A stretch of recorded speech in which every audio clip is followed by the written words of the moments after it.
Hello दोस्तों, welcome to the Gaurav Academy. दोस्तों, आज के वीडियो में हम डिस्कस करेंगे जो इंडिया की एक्ट ईस्ट पॉलिसी है। दोस्तों, इसके बारे में हम लोग डिस्कस करेंगे कि इंडिया की ये पॉलिसी जो है इस समय इतनी कारगर क्यों नहीं है और इसमें इतनी कमी क्यों देखने को मिल रही है। तो आज हम डिस्कस करेंगे दोस्तों कि आखिर न्यूज़ में क्यों है, किस कॉन्टेक्स्ट में हम इसको पढ़ेंगे, और इसमें फिर दूसरा फैक्टर इसमें है evolution of act east policy, फिर चैलेंजेस क्या क्या हैं दोस्तों, और आगे हम क्या कर सकते हैं, फिर कंक्लूजन में लास्ट में हम लोग पहुँचेंगे। तो वीडियो दोस्तों आप लोग लास्ट तक देखिएगा। इसमें चाइना के भी फैक्टर क्या क्या इन्वॉल्व है, चाइना की वजह से भारत की जो पॉलिसी है उसमें गिरावट क्यों आ रही है, तो सारी चीज़ें हम लोग डिस्कस करेंगे। तो चलिए शुरू करते हैं दोस्तों।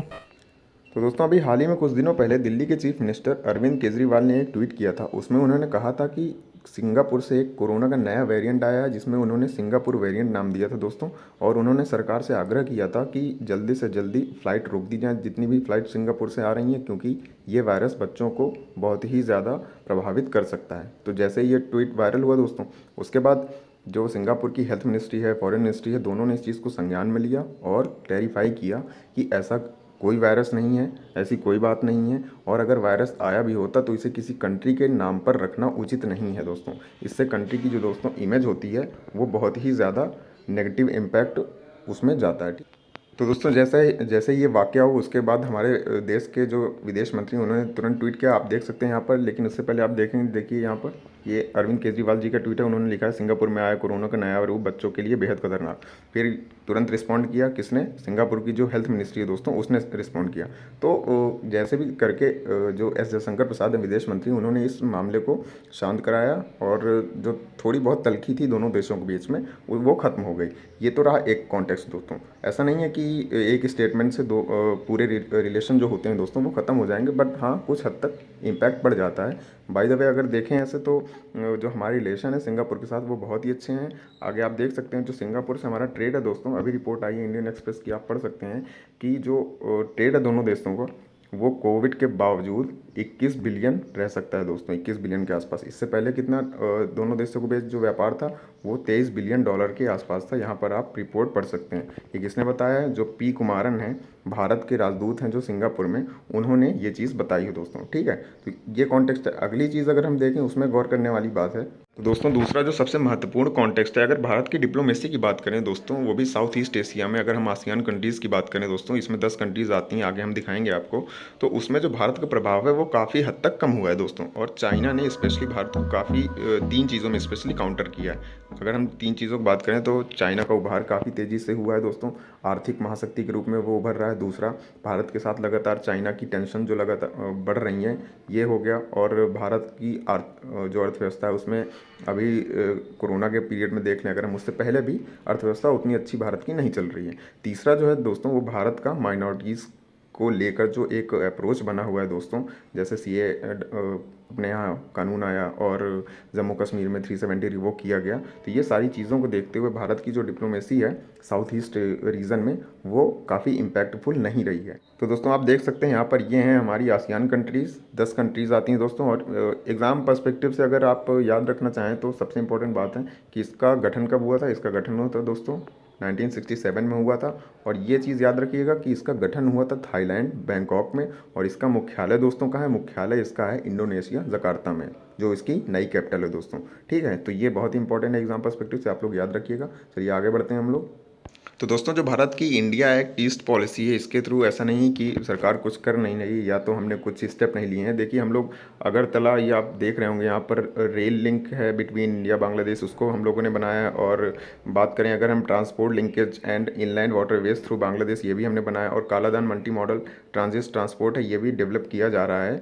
ठीक है दोस्तों। और अगर बात करें जापान से, तो रोड एंड ब्रिज प्रोजेक्ट जो है वो भी मॉडर्नाइजेशन इसका किया जा रहा है दोस्तों। और अगर इम्पॉर्टेंट बात दोस्तों कि इंडिया की जो एक्ट ईस्ट पॉलिसी है और जो पहले की जो हम लोग कहते हैं लुक ईस्ट पॉलिसी, इसमें अगर डिफरेंस की बात करें तो जो एक्सपर्ट होते हैं उनके अनुसार तो जो एक्ट ईस्ट पॉलिसी है दोस्तों, वो काफ़ी ज़्यादा इफिशियंसी के रूप में काम कर रहे हैं। तो दोस्तों, अगर बात करें कि एक्ट ईस्ट पॉलिसी का विकास कैसे हुआ भारत में, तो 1992 में नरसिम्हा राव जब प्रधानमंत्री थे तो उन्होंने देश की अर्थव्यवस्था को सुधारने के लिए साउथ ईस्ट एशिया की तरफ देखा और उन्होंने कोशिश की कि भारत की अर्थव्यवस्था को जल्दी से जल्दी सुदृढ़ किया जाए, मतलब कि मजबूत किया जाए और इंगेजमेंट बढ़ाई जाए हर एक सेक्टर में। तो फिर दोस्तों उन्होंने लुक ईस्ट पॉलिसी का उन्होंने एक कॉन्सेप्ट दिया, ठीक है। और उसके बाद फिर भारत डिप्लोमेटिक रिलेशन हो गया या सिक्योरिटी के मुद्दे पर हो गया हो या फिर हम इकोनॉमी की बात करें, हर एक सेक्टर में भारत साउथ ईस्ट एशिया की जितनी कंट्रीज़ हैं उनके साथ में मिलकर हमेशा खड़ा रहा है दोस्तों। उसके बाद जो हमारे प्रधानमंत्री हुए अटल बिहारी वाजपेयी जी, मनमोहन सिंह, इन्होंने जो नरसिम्हा राव ने नींव रखी थी उसको बखूबी से इन्होंने आगे बढ़ाया और इसी का नतीजा था दोस्तों सिंगापुर के जो फाउंडर मेंटर थे ली कुआन न्यू। ये पहले काफ़ी संशय में थे कि भारत के साथ रिलेशन बनाए जाएं या नहीं, फिर इन्होंने देखिए स्टेटमेंट दिया था कि एशिया की ग्रोथ में दोस्तों चाइना और जो इंडिया है ये दो इंजन के रूप में कार्य कर सकते हैं दोस्तों। ठीक है, अगर हम बात करें दोस्तों कि एक्ट ईस्ट पॉलिसी और जो लुक ईस्ट पॉलिसी, इसमें मेजर डिफरेंस क्या है? डिफरेंस कुछ ऐसा नहीं है, लेकिन कुछ एक्सपर्ट जो है फॉरेन जो एक्सपर्ट होते हैं उनका कहना है कि अब भारत जो है वो ईस्ट कंट्रीज़ के साथ ज़्यादा एनर्जेटिक और प्रोडक्टिव रहेगा। इवन कुछ एक्सपर्ट ये भी कहते हैं कि लुक ईस्ट पॉलिसी में दोस्तों ऑस्ट्रेलिया और जापान जो है उनको उतना ज़्यादा महत्व नहीं दिया जाता था, लेकिन एक्ट ईस्ट पॉलिसी में क्या हुआ है, जापान और ऑस्ट्रेलिया के साथ भागीदारिता बहुत ही ज़्यादा बढ़ गई है। अगर हम बात करें कि एक्ट ईस्ट पॉलिसी में चैलेंजेस क्या हैं दोस्तों, तो सबसे बड़ा चैलेंज है चाइना। देखिए चाइना ने अपनी आर्थिक और सैन्य ताकत के बल पर ही पूरे विश्व में लगभग अपना दबदबा कायम करके रखा है। वो एक सैन्य शक्ति के रूप में भी उभर रहा है और आर्थिक ताकत के रूप में भी लगातार वो उभर रहा है। इसीलिए आप देखते होंगे कि वो हर दूसरे देश को अपने डेट ट्रैप में फंसा लेता है दोस्तों। तो इसमें बात करें तो अगर 2008-9 की बात करें, जब मंदी आई हुई थी तो चाइना ने बहुत ही तेज़ी से रिकवर किया था, जबकि भारत और जो अन्य देश हैं वो उतनी तेज़ी से रिकवर नहीं कर पाए थे। और जो हमारे साउथ ईस्ट के रीजन के जो देश हैं, जो आसियान कंट्रीज़ हैं, उनको उम्मीद थी कि भारत चाइना की पावर जो है उसको कंटेन करेगा, उसको किसी तरीके से उनको भी आर्थिक जो हालात थे उस टाइम के उनसे उबारने में मदद करेगा। लेकिन भारत की उस समय खुद खस्ता हाल थी जिससे वो मदद नहीं कर पाया और उसकी इमेज उस टाइम से भारत की जो है वो डाउन होने लगी। अगर हम प्रेजेंट टाइम की बात करें तो प्रेजेंट टाइम में भी आप देख सकते हैं कि चाइना की जो अर्थव्यवस्था है वो कितनी तेज़ी से रिकवर हुई है। कोविड के दौर में भी +2 के रेट से रिकवर हुई है वहाँ की अर्थव्यवस्था। एक रिपोर्ट आई थी उसमें ये बताया गया था। तो आसियान कंट्रीज़ जो है दोस्तों वो उनको लगता है कि भारत जो अपने इंटरनल मैटर हैं वहाँ पर इतना बिजी है तो हमारी क्या हेल्प कर पाएगा। आप देख सकते हैं ये रिपोर्ट में बताया गया था। और अगर हम बात करें कि भारत आरसीईपी से भी अलग हो गया था, तो आसियान कंट्री को कहीं ना कहीं ये लगा कि भारत ट्रेड करने में इतना ज़्यादा वो इंटरेस्टेड नहीं है कि फ्री ट्रेड एक तरीके से किया जा सके। लेकिन भारत के कुछ अपने इशू थे जो काफ़ी हद तक वाजिब थे, इसलिए भारत ने ज्वाइन नहीं किया। देखते हैं आगे क्या होता है, ज्वाइन करता है कि नहीं करता है। और कहीं ना कहीं आसियान देशों को ये लगता था दोस्तों कि भारत जो है दक्षिण चीन सागर में चाइना के जो पहुंच है, चाइना बार बार अग्रेसिव होता रहता है, उसको लेकर कहीं ना कहीं भारत को स्टांस लेगा। लेकिन भारत को अगर देखें तो चाइना डोकलाम विवाद हो गया, अगर हम बात करें, और गलवान वैली हो गया, इसमें जो भारत की इमेज है वो नेगेटिव इम्पैक्ट कहीं ना कहीं आसियान देशों में एक तरीके से क्रिएट हुई। उन्हें लगा कि भारत अगर कल साथ देने की बात आती है तो साथ नहीं दे पाएगा, क्योंकि वो अपने इंटरनल इश्यूज़ में इतना ज़्यादा खुद उलझा रहता है दोस्तों। तीसरा दोस्तों सबसे ज़्यादा इंपॉर्टेंट मुद्दा है कि माइनॉरिटीज़ को लेकर जो आसियान देशों में जो कंट्रीज़ हैं दोस्तों, वहाँ पर अगर बात करें सबसे ज़्यादा किस धर्म के लोग रहते हैं, तो इस्लाम, बुद्धिज़्म या फिर क्रिश्चियन लोग वहाँ पर ज़्यादा से ज़्यादा रहते हैं। उनको कहीं ना कहीं ये लगता है कि भारत में जब से सीए का मुद्दा आया और जम्मू कश्मीर में 370 को हटाया गया दोस्तों, तो उनके माइंड में कहीं ना कहीं ये आया कि भारत में जो माइनॉरिटीज़ हैं उनको अच्छे से ट्रीट नहीं किया जाता। इस वजह से जो दोनों इंडिया और आसियान कंट्रीज़ के जो रिलेशन हैं वो कहीं ना कहीं नेगेटिव इम्पैक्ट हुए दोस्तों।